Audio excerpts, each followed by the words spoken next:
Chegou ao fim a primeira bateria de testes da pré-temporada da MotoGP em 2025. E mesmo que ainda seja meio cedo para a gente traçar uma nova ordem de forças para o campeonato, o fato é que o teste da Malásia já dá alguns sinais. O mais claro deles aponta para uma evolução da Yamaha, mas tem também o fato em conteste de que a Aprilia começou o ano com um tropeço daqueles. No Paddock Sprint de hoje, eu e o Daniel Balsa vamos tratar desse primeiro evento de 2025.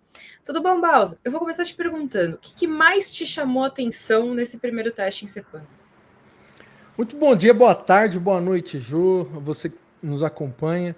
Realmente, essa evolução da Yamaha é algo que chamou bastante atenção, porque, como até a própria fabricante japonesa mencionou, eles evoluíram de 2019 a 2024 6 décimos. De um ano para cá, evoluíram 8 décimos. Então, praticamente, em um ano, eles evoluíram meia década.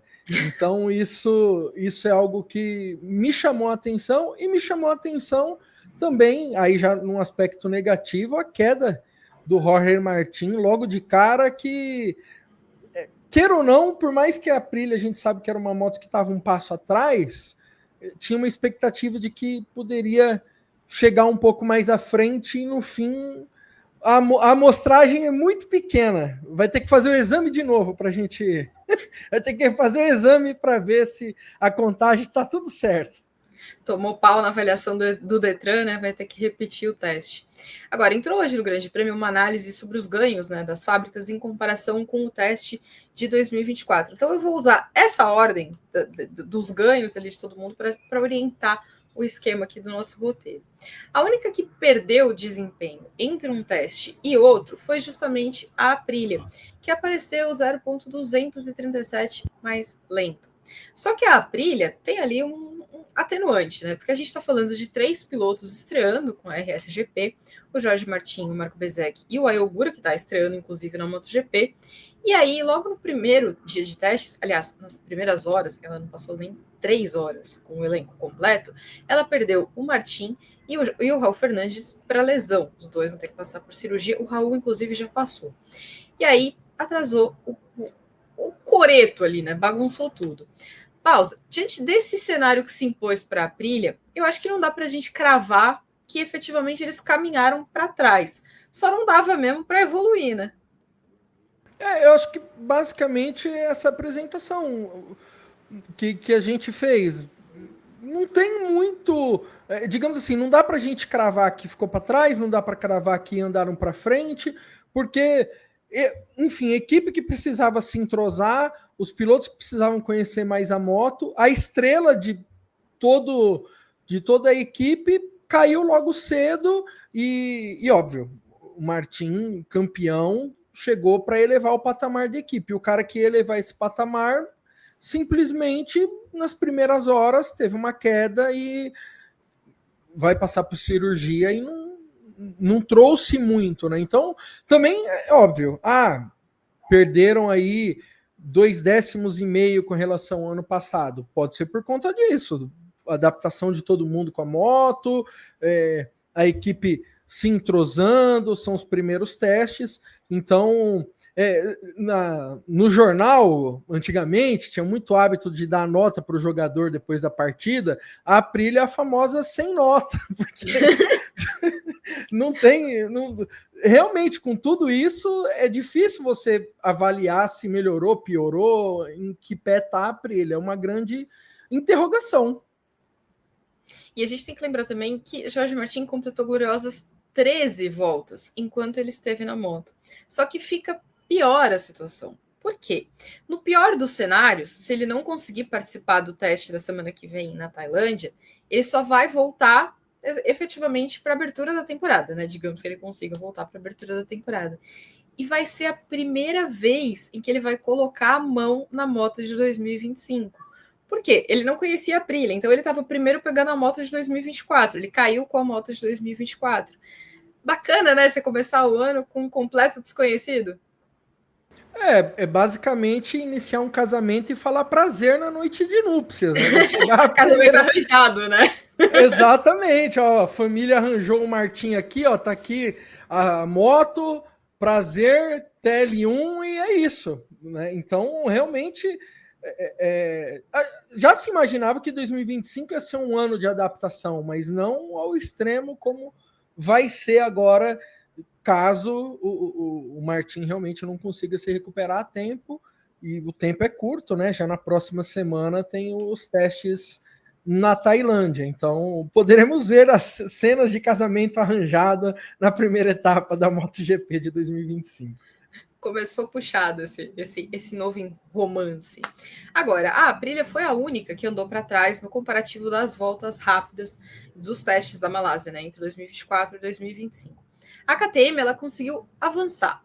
O Pedro Acosta foi 0,132 melhor do que o Brad Binder tinha sido no ano passado. Considerando todo o cenário da KTM, né? Porque a KTM está com uma dívida muito grande, tínhamos dúvidas de como a KTM ia conseguir aparecer para esse campeonato. É uma melhora discreta, mas é um alívio e tanto, né? Pelo menos eles conseguiram trabalhar em alguma coisa na RC16. Sem dúvida. O prognóstico era que de terra arrasada, a sensação, lendo o noticiário da KTM, o tamanho da dívida, as incertezas, aparentemente parecia que assim, ó, vai do jeito que dá e se conseguir qualquer coisa, tá ótimo. Não caindo, tá bom, que aí vai ter mais prejuízo. E aí ainda melhora um tempo, né? É óbvio que a KTM, tudo indica que vai ser digamos, uma coadjuvante na temporada, mas vai fazendo progressos. Então, como até o Acosta disse, ó, gente, os testes mostram que está tudo bem, não que esteja tudo bem, mas dá a sensação de que tem um trabalho que está sendo feito diante de todas as dificuldades, mas um trabalho sendo realizado. A gente está tendo um silêncio, né, especialmente em relação aos pilotos, sobre a crise na KTM. Desde a apresentação, estava todo mundo esperando que eles pudessem falar a respeito, tinha um veto, e eles continuam não podendo falar. Mas hoje, Pedro Acosta decidiu dar uma palpitadinha no assunto, e ele meio que jogou a bomba no colo da imprensa, meio que insinuando que teve um certo exagero na cobertura. Eu tenho quase certeza que não fui eu que comprei a MV Agusta, nem você. Acho que a gente também não está devendo para a galera na Áustria, restaurante, banco, nada disso. Tem a impressão que a imprensa está isenta nesse rolê, e a gente só está reproduzindo, na verdade, muito do conteúdo veio da reunião do administrador judicial com os credores. Então, se alguém exagerou, talvez o exagero esteja por lá. Mas, como a culpa é deles, o Acosta pôs onde ele bem entendeu e ele garantiu que tá tudo bem. Mas a gente está falando no primeiro teste da pré-temporada e a gente está falando de uma fábrica que tem uma dívida, se a gente converter para reais, bilionária. É cedo para um atestado de normalidade, né? Porque pode ser que tenha dinheiro para começar e falte dinheiro lá no finalzinho. Sem dúvida, né? Até o administrador judicial tinha sugerido não manter a operação na MotoGP. Então, não sei se é um jornalista ou administrador judicial para jogar. Acho que é advogado.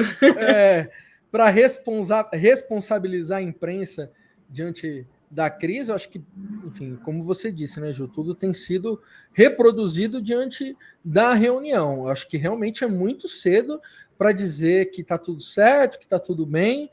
Como mencionei, há um trabalho que está sendo feito, mas não dá para garantir que no final do ano a KTM vai estar lá no campeonato, vai estar na MotoGP, não dá para assegurar nada diante de uma dívida de quase 5 bilhões de reais. Né?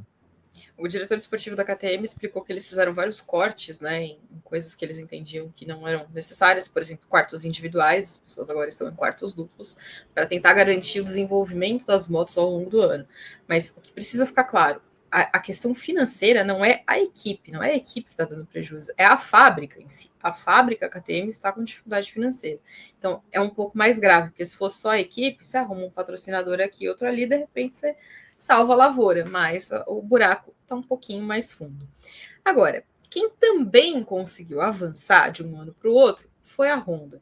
Em termos de volta rápida, esse avanço foi de 0,170 em relação ao tempo que o Joamir fez no ano passado para o tempo que o Johan Zarco fez dessa vez.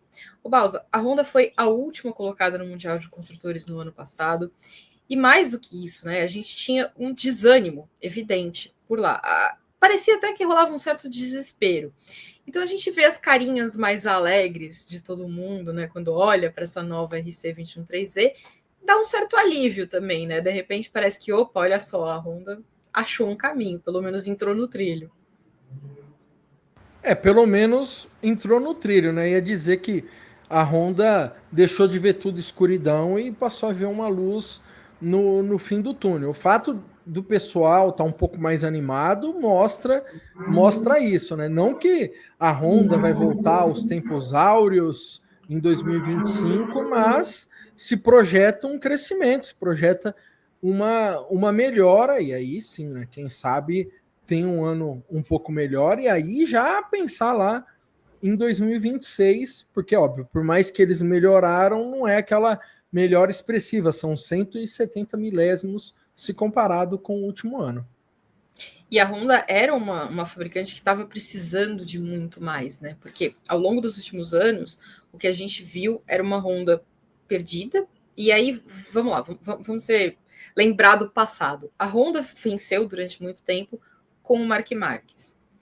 Não significava que o Mark Marques tinha a melhor moto do grid. O Mark Marques ele conseguia fazer da Honda a melhor moto do grid.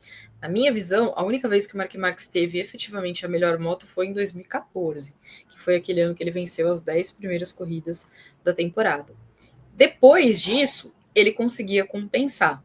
E a Honda meio que se acomodou nessa história. A gente tem o melhor piloto, ele consegue, não preciso me esforçar. Só que aí os outros foram crescendo, e a situação foi ficando complicada. Então, cada vez mais, o Mark Marques tinha que fazer milagre para conseguir vencer com aquela moto. Quando ele caiu em 2020, ele estava operando um milagre, ele estava rodando muito acima do limite para conseguir ficar à frente na corrida, né? Ele tinha tido um revés, tinha caminhado um pouquinho para trás, estava fazendo uma prova de recuperação, caiu. A gente teve uma entrevista recente do Lúcio Cecchinello, que é o chefe da LCR, a equipe satélite da Honda, onde ele revela que, no momento em que o Mark Marques se afastou por conta da lesão original, em 2020, a Honda tomou uma decisão. Vamos esperar ele voltar para seguir desenvolvendo a moto. Mas ele não voltou, né? Porque a lesão foi virando uma bola de neve e ele basicamente perdeu 3 anos ali, 3 temporadas da carreira dele. Então a Honda foi caindo num buraco. Quando ele decidiu ir embora, ele já tinha dado seguidos ultimatos, né? Ele não decidiu ir embora porque ele voltou e falou: cansei de você. Ele tentou, ele insistiu, ele pediu, ele cobrou mudança e nada acontecia. Então, né? O fim da carreira do Mark Marques está mais próximo do que o fim da história da Honda. A Honda ainda tem quantos anos ela quiser pela frente. O Mark Marques, por conta da idade, né? Já está com 32, não tem tanta dianteira assim. Ele precisava pensar mais na carreira dele. E aí a Honda, quando perdeu o Mark Marques, acho que ela se tocou e falou: ih, gente, se eu não fizer alguma coisa aqui, eu me lasquei. E aí ela efetivamente começou a correr atrás. Mas a gente só viu mudanças nesse ano, com a chegada do Alexis Espargaró para assumir o posto de piloto de testes, com o Takaki Nakagami deixando a titularidade e indo para ser piloto de testes para trabalhar com a equipe japonesa, e com a chegada do Romano Albesiano para ser diretor técnico. Só que o Albesiano era um contratado da Aprilia até o fim do ano passado. Então hoje, 7 de fevereiro, está meio cedo para dizer que o Albesiano já conseguiu fazer um grande efeito, né? Então acho que é natural também que a gente consiga enxergar alguma evolução, mas não tanta assim. Vai demorar um pouco para o Albesiano poder fazer a função dele, né? Não, sem dúvida. Eu acho que 7 de fevereiro ele ainda não cumprimentou todo mundo dentro da equipe, né? Acho que ainda tem gente que ele tá, opa, tudo bom? Você faz o que aqui? Não decorou o nome, né? Exatamente, e é natural, né? Não é nenhuma novidade. Então, e assim como a gente já viu na história da moto, na história do automobilismo, quando chega um chefe novo, ele pode. Tem, óbvio, alguns impactos motivacionais de cara, porque o cara traz um discurso, traz alguma coisa diferente tudo mais, mas uma mudança de fato não se espera para o primeiro ano, né? Os frutos vão vir na sequência. Então, é óbvio que a expectativa é que a Honda não fique na rabeira, né? Mas vai ter uma briga intensa ali. E eu acho que é o primeiro passo que tem que dar, né? Sair da lanterna e aí já. E aí, óbvio, saindo da lanterna já dá um progresso, né? Já é um passo adiante. Então esse que eu acho que é o primeiro, eu vou falar passo novamente, mas é o primeiro passo que a Honda precisa dar, sair do fundo do grid, pelo menos andar com mais frequência ali no meio, buscando melhores pontos para sair da lanterna e aí, de fato, carimbar, olha, um ano de progresso, daqui para frente vem muito mais.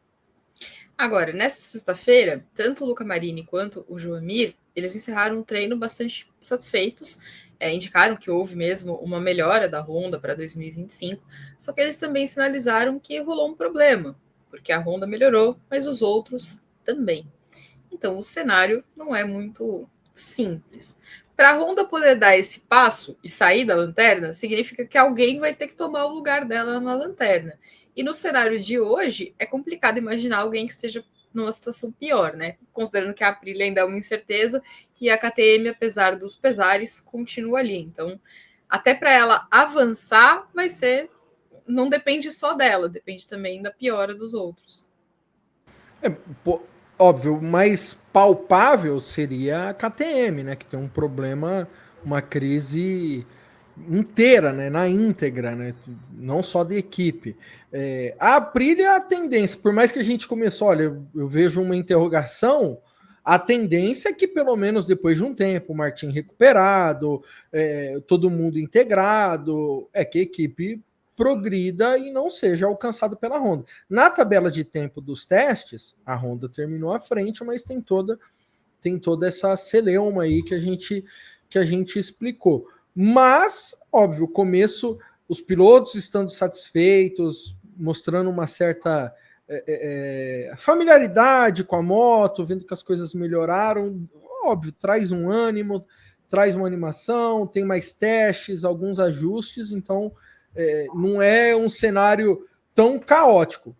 Claro, todo mundo melhorou, mas não é aquele cenário de começar o ano e falar, ó, lascou, esse ano a gente vai só sofrer, né? Que nem eles terminaram o ano passado, né? Porque no ano passado, quando teve o teste pós-temporada de Barcelona, o Joamir saiu possesso, dizendo que não tinha melhora, que não tinha mudado nada, que não tinha testado nada de novo. Então, dessa vez, pelo menos, ele falou que foi o teste mais produtivo desde que mudou para a Honda. Então, pelo menos o ânimo está restaurado. Vamos ver quanto tempo vai levar para eles voltarem a ser a Honda que a gente se acostumou a ver. Agora, o meu cenário preferido nessa pré-temporada está na Ducati. Porque a Ducati está sofrendo com um problema assim de rico, né? Problema luxuosíssimo. Ela não sabe se ela quer uma moto boa ou se ela quer outra boa também. Tá complicado ali. Na frieza dos números, eles foram mais rápidos do que em 2024. Só que usando a mesma GP24. Porque no ano passado o Pecco liderou na Malásia, só que dessa vez quem liderou foi o Alex Marques, que usa a moto do ano anterior. Então, não é que eles melhoraram porque veio uma moto nova, eles melhoraram porque a mesma moto que foi boa no ano passado continua boa para esse ano. E ela teve um ano inteiro de desenvolvimento. Então, não é exatamente um cenário assim, nossa, olha, a moto nova melhorou muito. O resultado retrata o dilema que a Ducati está vivendo. Que moto que eles vão usar? Tanto o Pecco Bagnaia quanto o Marc Marques, eles viram aspectos positivos no novo motor. Só que eles não estão certos de que esse propulsor é melhor do que o anterior. Por exemplo, eles viram vantagem na entrega de potência, que eles consideraram que é mais suave. Mas o Pecco especialmente apontou que, na freada, o motor novo não é tão bom quanto era o anterior. Ele disse que esse era o ponto mais forte da GP24 e que esse motor não consegue reproduzir aquilo que o anterior fazia. E aí ele indica que o que ele ganha na entrega de potência não supera o que ele está perdendo na freada. Então, eles ainda estavam ali meio perdidinhos. Bausa, a MotoGP vai congelar o desenvolvimento por 2 anos, porque o regulamento da MotoGP está mudando para 2027. Então, o que eles colocarem na pista para 2025 vai ficar até o final de 2026. Daí essa dificuldade de tomar uma decisão, né? Precisa estar tudo muito bem testadinho. Sem dúvida. Eu até estava lembrando da história da Ferrari de 2003, que ela ganhou em 2002 14 de 15 corridas. No ano passado, a Ducati ganhou 19 de 20, então ambas só perderam uma prova. E aí a Ferrari, na dúvida de colocar qual carro na pista, começou o ano de 2003 com o carro de 2002. E depois, até quando colocou o carro de 2003, não foi um título dominante, foi meio apertado ali, até o Schumacher foi campeão na última corrida com uma vitória do Rubens Barrichello. No caso agora da MotoGP, como você bem lembrou, né, vão congelar o desenvolvimento. Então, imagina, colocar uma moto de 2024 para ficar até 2026. É óbvio que a gente está falando de uma das obras-primas aí da história do motociclismo. Mas todo mundo vai ponderar, vai pesar isso aí. A gente entra com o quê? Como que a gente faz? Então, é uma dúvida cruel. Todo indício é de que é uma dúvida de com qual moto a Ducati vai ser campeã esse ano. Então, eu quero ser campeã com essa roupinha ou eu quero ser campeã com aquela, né? Tipo a Mônica escolhendo o vestidinho vermelho igual dela. Qual eu vou usar? Exatamente. Mas tem esse desafio pela frente, porque vai ter o congelamento e tem as outras fabricantes que, de alguma forma, mostraram uma evolução de um modelo para o outro. A Ducati mostrou uma evolução dentro do próprio modelo, tanto que eles lideraram 2 dias de teste, apesar de que é aquela história, né? O tempo por si só não quer dizer muita coisa. A gente tem que analisar o contexto dos 3 dias. O contexto dos 3 dias mostra que o Ducati é a melhor, é a fabricante a ser batida. Mas quando a gente coloca o tempo frio mesmo, as duas GP24 foram as mais rápidas. Os mais rápidos foram o GP24 nesses 2 dias que eu mencionei. Então, eles vão ter que analisar e ponderar qual que vai ser a melhor decisão. Nesse último dia, eles aproveitaram para fazer simulações de corrida, né? E aí o Marc Marques foi um dos melhores na simulação, mas ele foi batido pelo irmão, que também foi o líder dos trabalhos. A diferença foi pouca, mas foi batido pela GP24. E perguntaram para o Marc Marques que moto você estava usando. E aí ele falou que ele estava usando um misto, que ele estava usando a aerodinâmica da GP24, que tinha algumas outras coisas que a gente não podia ver que era do GP24, e que como a gente não tinha como ver, ele ia deixar por isso mesmo, só falar que a aerodinâmica, que era a moto anterior. Mas é aquele caso que a excelência da Ducati está dificultando a vida dela. E isso é uma coisa que o próprio Didi Dalina tem insistido há alguns anos. A Ducati já passou do período de fazer revolução. Ela não precisa revolucionar a moto, ela precisa ir melhorando ela passo a passo.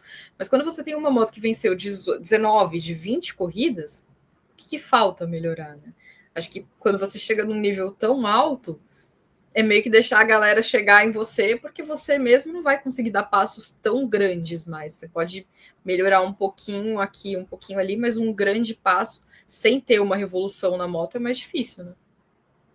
Sem dúvida, a margem de crescimento das outras é enorme e elas vão ter o parâmetro da Aprilia. A Aprilia vai ter que sempre pensar num passo seguinte. Aí quando você ganha 19, 20 corridas, qual que é o passo seguinte? A moto ir à lua e voltar em um dia? Tem que ser uma coisa extraordinária. Então, realmente, vai ser bem complicado para eles tomar uma decisão, né? Até trazendo um pouco novamente para a Fórmula 1, o que aconteceu com a Red Bull de 23 para 24. A Red Bull fez um carro novo que muita gente mostrou, nossa, mas esse carro é pior do que o anterior. Eles ganharam 23, 24 corridas, tentaram fazer algo diferente e não ficou tão bom. Então, é um jogo, eu tenho que fazer malabares e pilotar a moto junto durante esse período de testes para a Ducati definir com qual moto vai para a temporada de 25. E o Didi Dalina tem muitas referência da situação da Red Bull. Então, acho que talvez por isso também role uma cautela extra, né? De o que eu vou escolher aqui. O Marc Marques destacou que eles estão sendo bem cuidadosos.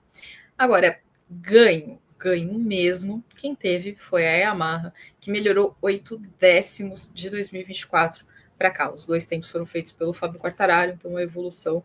A gente tem um parâmetro melhor ainda, né? Porque o piloto é o mesmo, a pista era a mesma, então a gente tem só a diferença da moto em si. E a gente tem uma Yamaha que estava trabalhando muito nos últimos anos. Como o Bowser falou lá no comecinho, entre 2019 e 2024, Quartararo apontou que teve um avanço da Yamaha de 6 décimos, mas agora, de um ano para outro, foi de 8. Talvez ainda não seja o passo necessário para bater a Ducati, mas que vai colocar a Yamaha de volta na briga pelo pódio, acho que vai, né? Sem dúvida, um progresso muito grande. É um progresso muito grande. Se a gente olhar o tempo frio, eles ficaram aí pouco menos de 3 décimos da Aprilia. Não acredito que eles vão bater a Aprilia ao final do ano, mas acho que também a Aprilia não vai ganhar 19 de 20 corridas agora. Né? A Yamaha enxergou alguma coisa ali que vai incomodar, vai estar na briga do pódio, vão ganhar algumas outras corridas, porque eu acho que de todo o comparativo que a gente fez, né, é como você mencionou, Ju, o comparativo que assim, é o mesmo piloto, é a mesma fabricante, mesma pista, e a única que o famoso estourou no norte, né?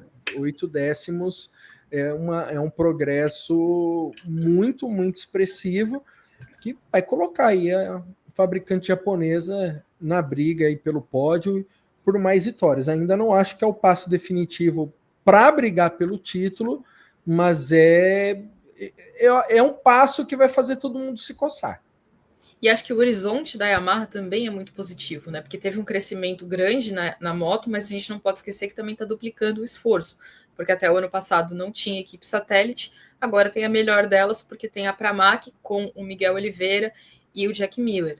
Então tem muito mais gente para ajudar a desenvolver uma moto que já está aí bem nascida. Então acho que e outra, a Yamaha tem concessão. Então, enquanto as concessões estiverem em vigor, ela pode trazer novo motor, ela pode ir desenvolvendo ao longo do ano. Então, acho que o horizonte da Yamaha fica muito mais positivo diante desse contexto. Né? Fica realmente muito mais positivo. Até o próprio Jack Miller mencionou, né, precisa melhorar alguma coisa de eletrônica, mas ele ficou muito satisfeito com o que foi apresentado. Então, é um cara aí que já tem a sua experiência na MotoGP, que vai agregar bastante, duplicam os esforços, duplicam os dados. Então, realmente, esse horizonte aí para a Yamaha é bem promissor, sobretudo para 2026, né? É engraçado, né? Vai vir bem para 2025, mas já tem coisa que a gente já projeta até para 2026, mesmo antes de iniciar a temporada, que promete aí, teremos, como dizem enfim, os homens de negócio, tem mais players na jogada, né? Aí a gente começa a ficar um pouco triste que o regulamento muda para 2027, né? Porque vai que dá ruim de novo. Então, pelo menos por enquanto. Mas foi um teste dos mais interessantes e a gente viu a situação das equipes mudando um pouco, né? Acho que a Aprilia deixa essa curiosidade, porque foi um revés muito grande logo no primeiro dia. Então, ela não teve efetivamente a oportunidade de testar. O Marco Bezzecchi ficou muito sobrecarregado, porque o piloto de testes faz um bom trabalho, mas tem muita coisa que fica nas costas do titular, é o titular que tem que escolher. E aí ele ficou vendido só tendo como aliado o Ayogura, que está chegando na categoria, então a situação era difícil. Mas a MotoGP agora tem o último lançamento no sábado, porque a LCR vai ser a última equipe a apresentar a moto. Depois, no domingo, vai ter um festão em Bangkok, porque tem a primeira apresentação da temporada, né? Então, todos os pilotos, quer dizer, não vão mais ser todos, né? Porque os operados não sei se vão chegar, mas os pilotos vão estar lá, as equipes vão estar lá, as motos vão estar lá, para uma oportunidade de conhecer os fãs, estar próximos dos fãs. É mais uma festa mesmo, não tem grandes objetivos extras ali. E aí, na outra semana, tem o teste final, que é a última bateria de testes, 2 dias só, na Tailândia, e aí as motos vão ter que ser definidas. Ducati vai ter que resolver seu dilema e escolher, afinal, qual vestidinho vermelho ela vai colocar para 2025. Agora, para você não esquecer, porque a gente deixa sempre esse recadinho aqui, a gente lançou o novo clube de membros, o Grande Premium, que está recheado de benefícios. Então, os assinantes têm acesso a conteúdos exclusivos, tem um novo Paddock Sprint, que é só para os assinantes, e tem um clube de descontos, que oferecem vantagens em lojas de vestuário, farmácia, lojas de artigos esportivos e muito mais. Tem também aula de inglês, aula fitness, aula de pilates, telemedicina, assistência técnica remota de TI, e muito mais. Tudo isso para você ter uma experiência completa e diferenciada no mundo do esporte a motor. Então, você aponta o celular aqui para o QR Code na tela e escolhe o seu plano. tem o Poli por R$ 9,99 por mês, o Hat Trick por R$ 29,99 por mês e o Grand Chelem por R$ 69,99 por mês. Então, lê o QR Code e aí escolhe seu plano e vem com a gente nesse clube de assinantes cheio de vantagens.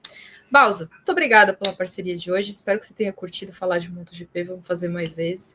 E para você que acompanhou a gente, muito obrigada pela parceria de hoje e de sempre. Até mais.